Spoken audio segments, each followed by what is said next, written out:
The purpose of my speech is to persuade you into supporting a more intense recovery program for drug addicts involved in violent and nonviolent crimes currently imprisoned.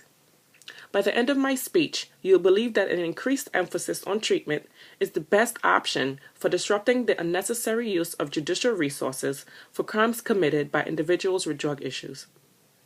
The U.S. spends $15 billion annually on the war on drugs. According to the Huffington Post survey on drug issues, in 4 decades, American taxpayers like yourself have spent $1 trillion funding drug wars. Prisons are not equipped nor patient enough to provide tailored care to individuals with drug addiction problems. Future drug use, drug-related criminal behavior, and jeopardizing public health can be reduced if custom treatment is offered to individuals and offenders with drug problems prior and post-release. I have witnessed individuals self-destruct in my community due to uncontrollable drug use, get arrested, and released back into our community with no improvement. I work in New York City and often use the subway to get around. There is one specific area in Harlem which I refer to as the dead zone. There are a number of individuals who are high, getting high, or dealing drugs all before 9 a.m. I call them walkers.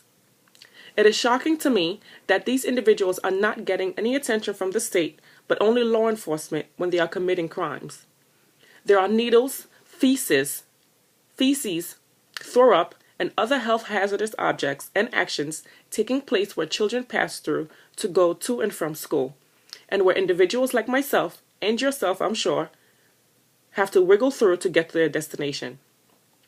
I have been grabbed, cursed at, spit on, and bumped into by individuals who could not keep their balance due to being so high.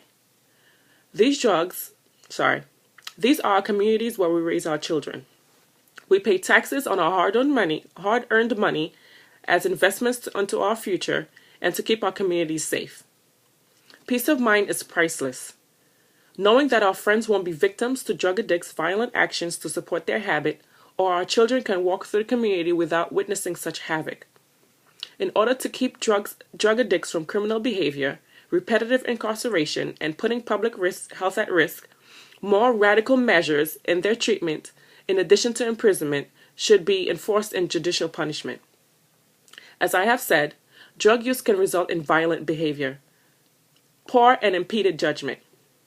Drug users commit crimes often to support their habits, for example, stealing from family members or others on the street.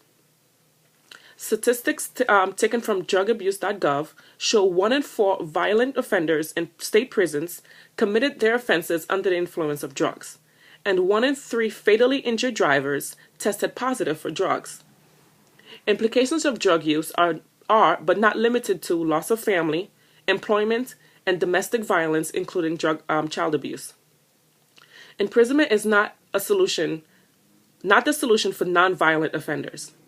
Drug addiction is a complex mental illness which cannot be overcome by good intentions and strong will alone. This explains repetitive drug-related behavior. Prisons offer limited and basic treatment for prisoners with drug problems. Judicial punishment often focuses on the crime and not the status of the individual at the time of the offense. Proper treatment is required to prevent repeated offenses. This includes better prison programs and consistent treatment. This reduces costs associated with drug-related crimes, incarceration, and loss of public and individual productivity. Mandated treatment is as effective as voluntary admission to rehab centers. It's a matter of common sense that everyone deserves a chance at a better life, even when they have made mistakes. We all have made mistakes. Although you don't need to jump off a bridge to know that it is a bad idea, others are not mentally stable enough to know that drugs are have damaging effects. As I have shown, incarcerating an individual with such a complex mental illness and letting them out into our communities without aggressive treatment is not a solution and wastes judicial resources. Vigorous and customized medical care should be a paramount part of judicial enforcement for individuals with drug-related problems in order to prevent the cycle. According to an Irish proverb, if you put a silk dress on a goat, he is a goat still.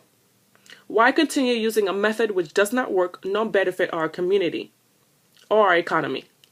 Resources should be put into ending repetitive, inefficient incarcerations, and I hope that my speech today helps you realize a massive change needs to occur in order to sustain our goals in building strong communities and even stronger economy.